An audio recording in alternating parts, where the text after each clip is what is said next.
Hello, welcome to the Travel Show with me, Adir Depitan. This week we're going to be showing you some of our favourite stories of the year so far, and I hope there are some of your favourites too. It looks like one giant ferocious bonfire. I'm trying to dodge these boats.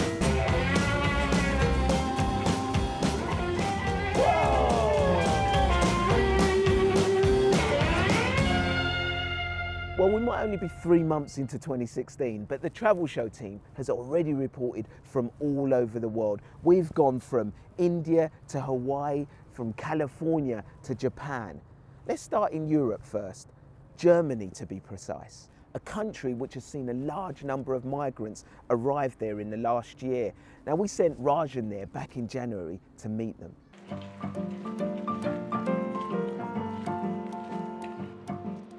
A crisp, icy winter's day in Berlin, but not enough to deter sightseers from all around the world from seeking out the kind of art, history, and a dash of kitsch that only Germany's capital can provide.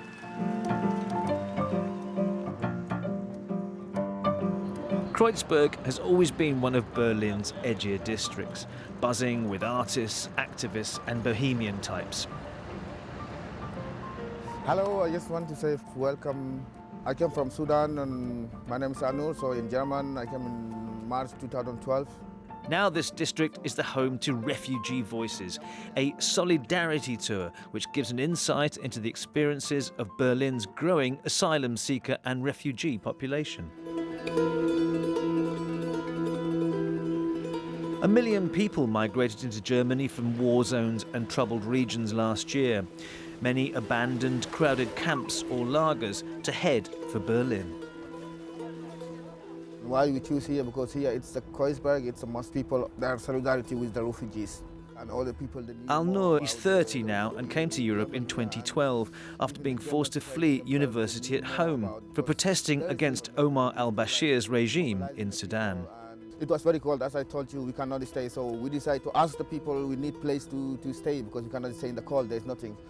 This square was from October 2012 to June 2014 occupied as a makeshift refugee camp by asylum seekers and activists, including Anur.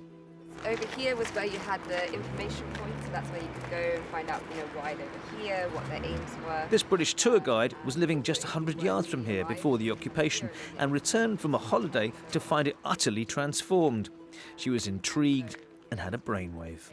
During the summer, because everything was in the media about the refugee situation, a lot of tourists were asking me about the situation on my tours. And so I was telling the story, and people were really interested and really shocked. And I just thought, actually, this would be a really great walking tour because the refugee situation is reported, but the refugees aren't the ones who are telling the story, and it's their story to tell. Now we are going to the school to see another place. Lorna held workshops for potential guides. The first tours were listed on a Facebook page and immediately attracted interest. The guides aren't paid for legal reasons, but donations are welcome. The tours, though, don't always proceed smoothly. Of course, there is a negative reaction from, some people, and that's largely because, this has been in the media so much over the last year. People are more aware of it, and people are afraid. They're afraid of people coming here from different cultures, different religious backgrounds. People are afraid of terrorism, and that's one of the reasons that we do these tours, because actually we want to change people's attitudes, and this is really the best way of doing it, by giving these people a voice. No, you're welcome, and I'm so happy. Thank you for everybody come who really would like to know, because this is for us.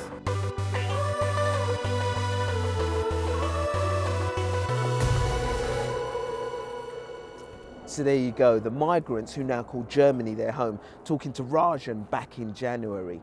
Now this year marks the 100th birthday of America's national parks. And it was way back in 1916 when the American government decided to protect these areas of natural beauty for generations like us. You've probably heard of Yellowstone Park and the Grand Canyon. Well, we tried to be a little bit different on the Travel Show, so we sent Carmen to Hawaii to a park that may not be as famous as the others, but it's just as spectacular.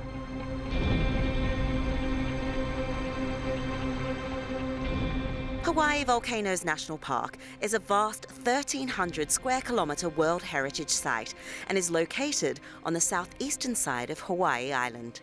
This year, the park celebrates its 100th birthday.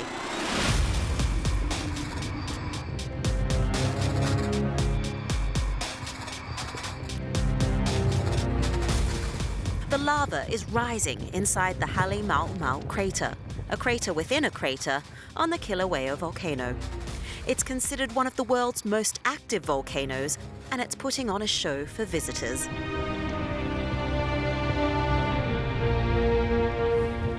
It looks like one giant ferocious bonfire from this distance.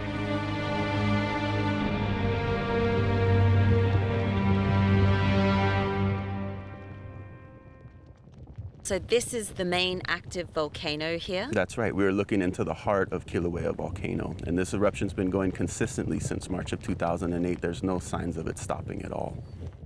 How unusual is it to have a volcano still erupting since 2008? Well, worldwide, it's fairly unusual, but the thing to note is that out on the East Rift Zone, about 9 miles off the true summit, we have a flank eruption that began January 3rd, 1983. There's no other place in the entire world that we've seen such a continuous eruption from one single volcano. This is why people refer to Kilauea as the world's most active volcano. Next stop is the Thurston lava tubes, referred to as Nahuku here in Hawaii.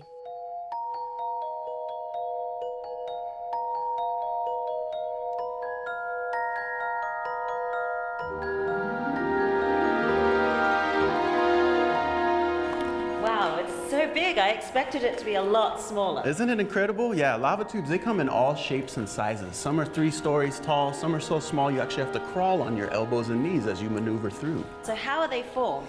Essentially, they start as surface flows or rivers of lava that actually crust over from the edges. In some cases, that crust meets in the middle, and that forms an insulated conduit that allows the lava to travel long distances. We emerge through a skylight, essentially where the roof of the lava tube has collapsed. An important reminder to stay on the designated path. A bit rocky. Yeah, watch your footing out here.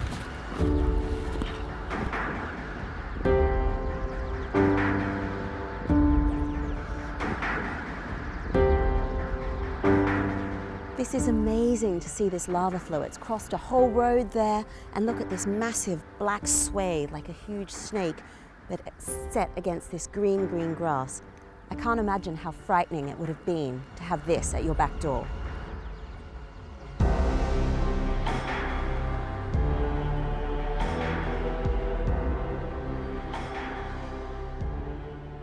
Wow, Carmen getting as close as she could to those amazing volcanoes in Hawaii. And happy 100th birthday to America's national parks. Now, while Carmen was looking at those forces of nature, Henry went off to India to find out how a tourism success story has thrown up some potential problems for the environment. Those backwaters and canals of Kerala, which are so popular with us travellers, are not quite as clean as they used to be.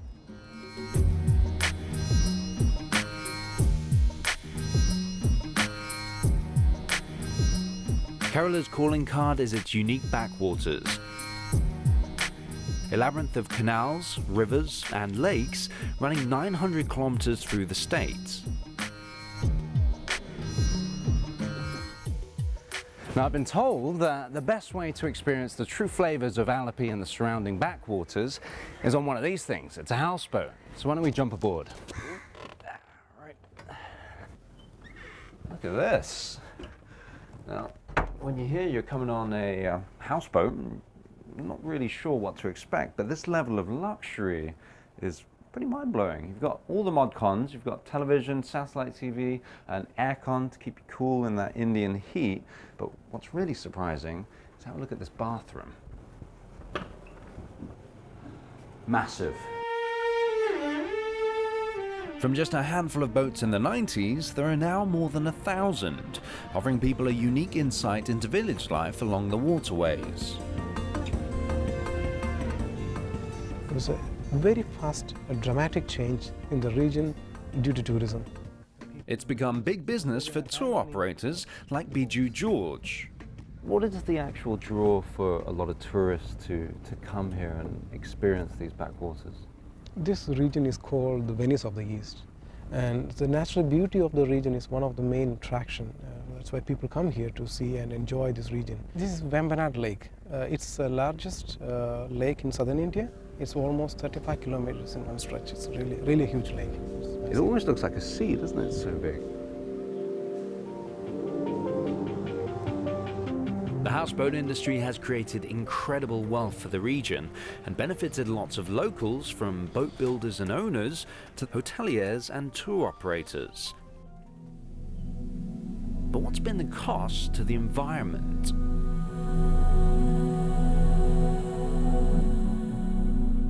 Early the next morning, I went to see for myself what impact environmental groups claim tourism is having on the community.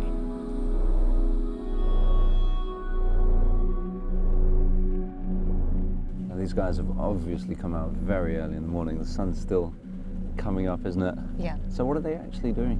They're pulling out the clams from the bottom of the lake. They come out early in the morning around 4 o'clock and they go back around 10:30.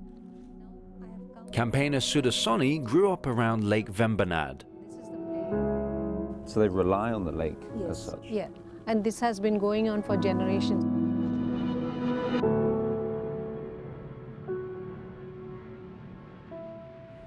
So how does the pollution of the water affect the industry here? 2 ways. One, the pollution of the water stunts the growth of the clam. The second thing, the rake which they put into the water to collect the clam, the net that is attached to it sometimes brings up the waste that is thrown into the lake.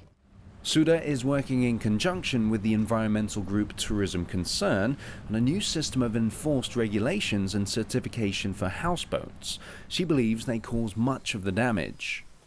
Tour operators sitting abroad don't know what kind of boat it is. So when this particular emblem is there, this particular certification is there, they are sort of confident, yes. And that will make it more credible and authentic.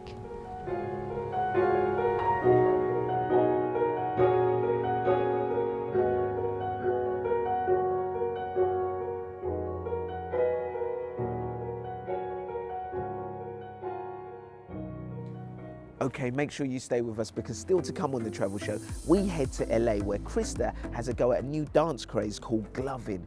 And we revisit Rajan's far from restful night in a cave deep in the Bavarian Alps.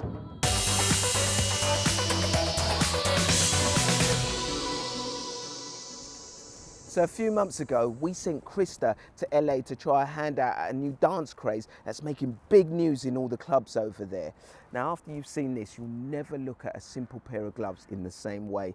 Now, just a quick warning, this next film contains some serious dance moves and flashing lights.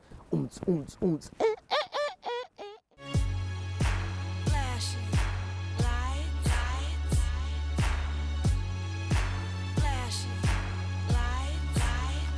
This hypnotic type of dance first became popular in LA and the west coast of the United States, but it's well on the way to spreading further afield. And once a year, the best glovers in the world converge here in Santa Ana, just south of LA, for the International Gloving Championships.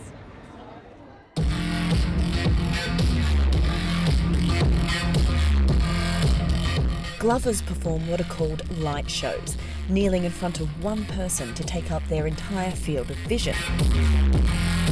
It's transformed from novelty prop to a form of dance, performance art, or even a sport, with its own terminology and scoring system. It's a very strange thing, all of this, but you can see how much training has gone into these performances. It's kind of amazing.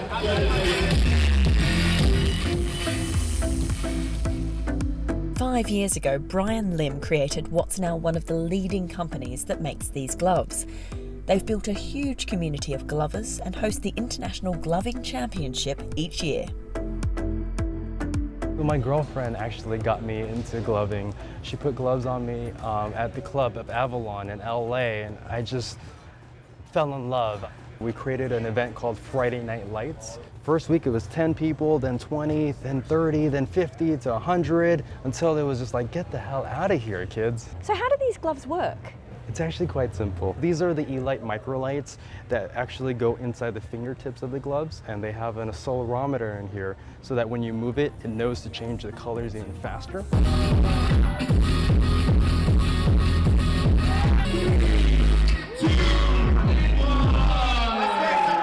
So, time to give it a go myself. Materia was a runner-up in the open gloving contest. All flow comes from one simple move, which is the finger roll. Oh. That is what everyone says. This is the hardest my brain has ever had to work. No, I'm not kidding. So this could lead into going here, going there, going here, going here, going here, here, here, here, here, here, here. We'll do it a little bit quicker. Okay. So we'll go 1, 2, 3, 4, 5, and grab, and turn, and click, and meet, and figure it. Boom. Boom! Boom! And I couldn't let Materia go before he gave me my very own light show.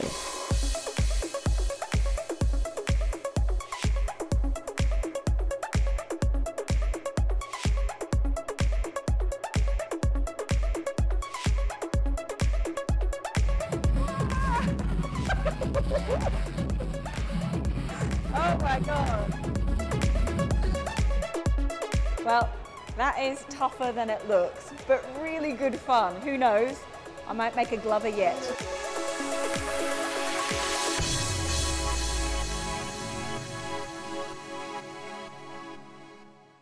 That was Krista there trying her hand out at gloving in LA.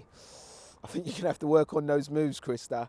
Okay, to finish our look back at the start of the year on the travel show, we decided to end where we began, in Germany. Now, in January, we sent Rajan off to experience the stunning views and tranquil surroundings of the Bavarian Alps. But little did he know that the unique accommodation that we'd set up for him would give him his worst night's sleep for years. In Germany's only alpine park lies the mountain peak of Untersberg. And underneath the mountain range, a subterranean salt mine. Salt all along the sides here. And you can feel the atmosphere changing. A bit colder, a bit fresher already. The salt deposits here were what made Berchtesgaden wealthy in the 12th century.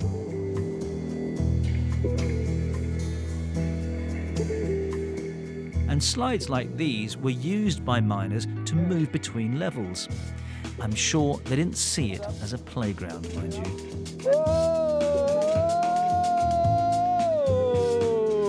Whoa! That's a thrill. Wow, I can do it over and over again. Fantastic.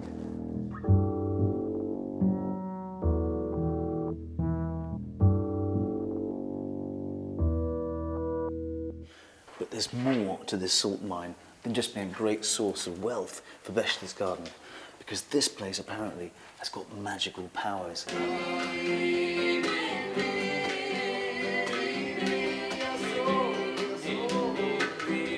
Apparently, the salt neutralizes background radiation to encourage deep relaxation, and it's said an overnight stay can cure everything from tinnitus to insomnia and asthma.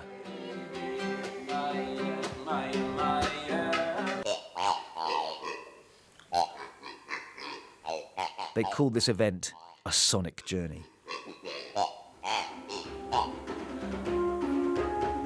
It's about 11 o'clock now at night. We've been here for 3 hours. Tell me how you're feeling at the moment. I feel very calm and relaxed. I feel the talking in my mind gets more quiet and quiet, and I feel like I'm breathing out like, ah. It's very meditative, it's very calming. You can feel very free and wide. You can travel in your fantasy, and you can fall really nice sleep.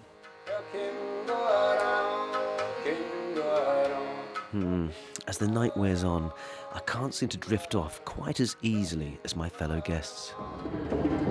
It's way past 1 o'clock, and they're now playing the big drums at full maximum volume. How are you supposed to sleep to this?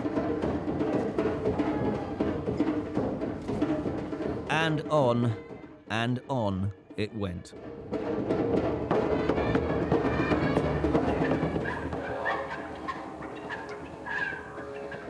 With a short respite that lulled me into a full sense of relaxation. Then, this wake-up call.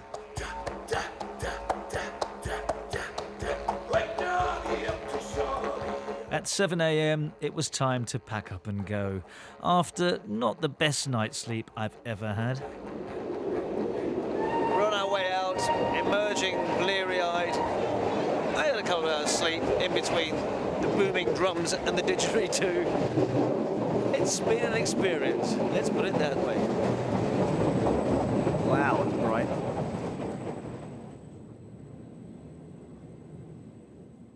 A night in Bavaria back in January, which I think Rajan still hasn't recovered from. Well, that's it for this week. Next week, I'm on the charismatic communist island of Cuba, most famous for its classic cars and crumbling charms. For decades, US tourists have been banned from coming here by their government, but as relations warm and sanctions are lifted, I'll be exploring the natural beauty that awaits the first plane loads of curious American travelers. Hola! How are you? I'm very well. Welcome. Hello, Julio. How are Nice you? to meet you. And who is this? Let me introduce you. She's a Luna de Miel. Luna de He's Miel. my favorite horse. in the meantime, you can follow us on the road on social media, and all the details are on the screens right now.